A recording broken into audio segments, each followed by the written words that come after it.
Hey guys, how we doing? Mr. Kavanaugh here. Hope everybody is doing well. Let me adjust this a little bit. It's kind of high. A touch better. I want to continue on. We'll go over the powers of Congress.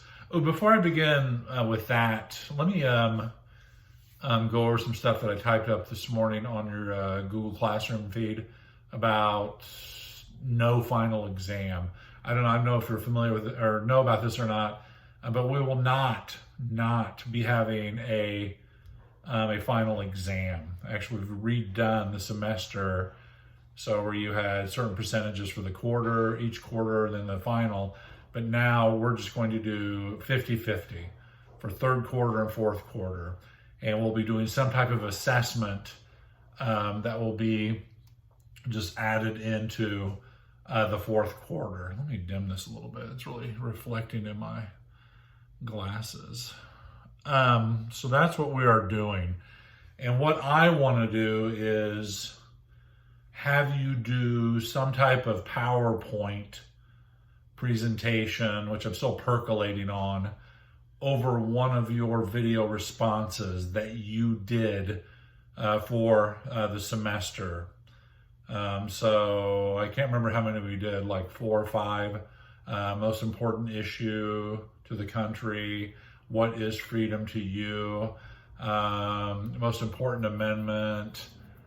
There's one other I'm forgetting, but I'm thinking about expounding on that with some research and some more information. You get to choose which one that you want to do. So start thinking about that. I'll officially assign that within the next couple of days, but it won't be due until sometime. All grades are due, I believe, on the 24th of May, so it won't be due till sometime till mid-May. But I want you to start thinking about it now. So no final exam, just end of year assessment, but it'll be your choice on one of the video responses that you did, and it'll be some type of PowerPoint format or Google Slides, your choice. More on that later on though. Let's go back to Congress where we are and going through the powers of Congress. Last time we looked at bill to law. Remember, key things, bill to law. Any member of Congress can introduce a bill. Money bills, revenue bills have to originate in the House of Representatives. Before a bill goes to the president, it must go through both houses of Congress. What else? All work in Congress is done in committee. Most bills die in committee. So if you introduce a bill in the House of the Senate, it goes straight to the appropriate committee. And statistically, that's where most bills will die. Getting a bill to law, that is a major accomplishment. Major accomplishment. So today, quickly, I want to go through some powers of Congress, the power that Congress enjoys. The powers in Congress, they're vested and varied. The Congress has an immense amount of power, and their power is listed out. What they can do is listed out in Article 1, Section 8 of the Constitution. And their powers are enumerated. Some people use the term expressed. Enumerated powers are powers that are specifically listed in the Constitution. They are listed out, enumerated powers.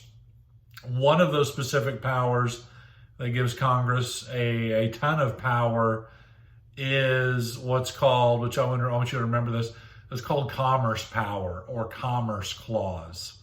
Congress has the authority to regulate interstate commerce, trade between the states. Trade within the state is called intra-state commerce. So trade between the states, interstate commerce. It's called the commerce power or commerce clause. This is under Article 1, Section 8. Regulate commerce of foreign nations and among the several states and with Indian tribes. The court case that brought the Commerce Clause to life is Gibbons versus Ogden, 1824. It's a case dealing with steamboats and trade between New York and New Jersey. So if I ask you down the road, under which clause can Congress regulate trade between the states? Commerce Clause. Which court case gave this clause life? Gibbons versus Ogden. You know, some power that Congress enjoys, it's not actually enumerated or spelled out. It's implied because they are the federal government. They are the U.S. Congress. So some of their powers are not necessarily spelled out. They are implied because of who they are. So they're not enumerated, specifically listed, they're implied, reasonably implied.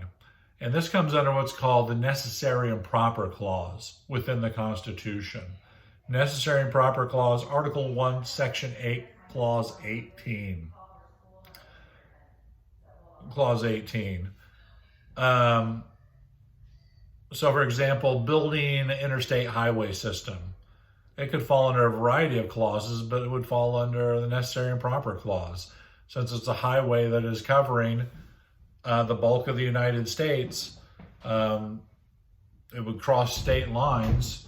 It can fall under the Commerce Clause, but you know it would also fall under what's called implied powers. Necessary and Proper Clause. The nickname for this clause is the Elastic Clause because Congress tries to use it in many cases to fit what they need. So they're always stretching it. Oh, we need this. Let's put it under the Necessary and Proper Clause. You know, they stretch it all the time. Elastic Clause. To keep them in check, the courts are available to challenge Congress if you believe they've overstepped their authority. The courts are always available. May not go your way, but you do have a say if you have an argument. So the Necessary and Proper Clause under Article 1, Section 8, Clause 18 of the U.S. Constitution gives Congress or the federal government the Necessary and Proper Clause.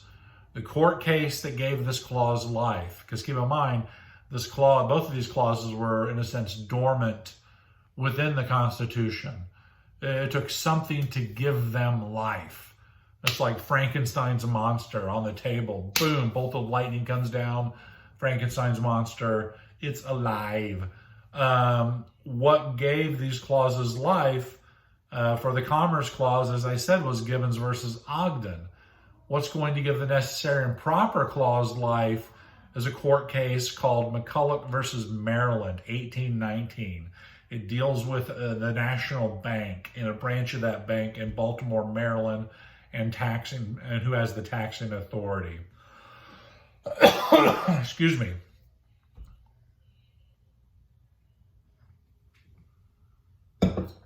So Necessary and Proper Clause, and the case that gave this clause life is McCulloch versus Maryland. Remember those. So as we talked about last time, excuse me, as we talked about last time, the primary duty of Congress really is to legislate, translate public will into public policy, bill to law. Congress has other powers as well that are called non-legislative powers. Non-legislative powers. Remember, the primary duty is to legislate, bill to law. Will the people, public will and public policy. But they have non-legislative powers that also non-legislative. That means they are not creating pieces of legislative, or not creating bills to law. They're not legislating. I want to give you 4 examples you need to be familiar with of non-legislative powers. And the first one is electoral duties. Electoral duties. This is, once we get ahead to the Electoral College under the executive branch. So under the Electoral College, if there's no clear winner of the electoral vote, the election for president, focusing on the president, gets thrown into the House. I'm not going to talk about the vice president and the Senate. The election for president gets thrown into the House, and the House of Representatives, they will decide who becomes president.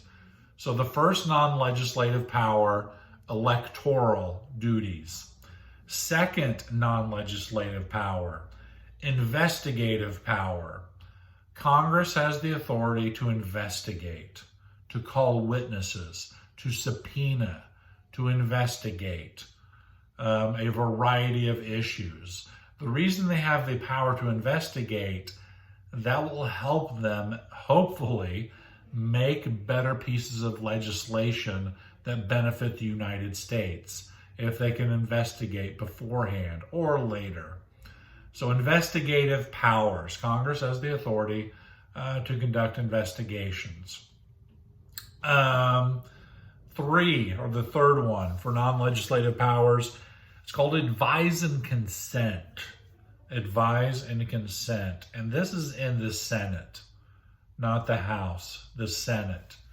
So for example, if I'm President of the United States and I nominate one of you to be my Secretary of State, before you can take that position, you need to get the consent of the United States Senate. They will ask you all kinds of questions, and you need to get their consent. They will vote on you. I'm President of the United States, and I nominate one of you to be a federal judge or an opening on the Supreme Court. Before you can take that position, Congress has to, check, misspoke. The Senate has to give their consent. They'll ask you questions, then they'll vote on you. It's called advise and consent, and that is only in the Senate. The House is involved one time, though, if there's a new vice president. Let's say Mike Pence wakes up today and he quits. President Trump then would nominate someone to replace Vice President Pence. But this individual would need to be confirmed, advise and consent by the Senate and the House. That's the only time the House is involved, advise and consent proceeding. It's a form of checks and balances. Boom. Last one, number four non-legislative powers. We've talked about this before. We've actually talked about it a lot at the beginning of the semester, is impeachment. Impeachment. Check out your notes over that on impeachment. You have a lot of notes over impeachment. That is non-legislative, impeachment, which is a form of checks and balances. Here's a question for you. If you're impeached in the House, are you kicked out of office?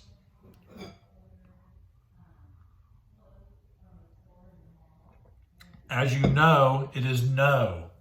If you're impeached in the House, you know what happens. A trial takes place in the Senate, and they will decide whether to convict or not, kick you out of office or not. How many presidents have been impeached? That's right, 3. Can you name them? Andrew Johnson, Bill Clinton, and Donald Trump have all been impeached. They were not kicked out of office. Actually, Johnson was close. It was like 1 vote, not kicked out of office. Clinton was not close, and Trump, not close. Well, that's another story. We'll have to go back to that. So those are the 4 non-legislative powers. When you legislate, bill to law. Non-legislative powers, electoral duties, investigative powers, advise and consent, and impeachment. Boom. That's all I have for you today. We're going to go over a few more things next time on Congress, but then we're going to be jumping in quickly to the executive branch, to the presidency. I hope everything is going well. If you have questions, get back to me. Start percolating on the end of your assessment, going back and looking at your video responses, which one you want to focus on. And get back to me if you have any questions over that. All right, be safe. Kavanaugh out.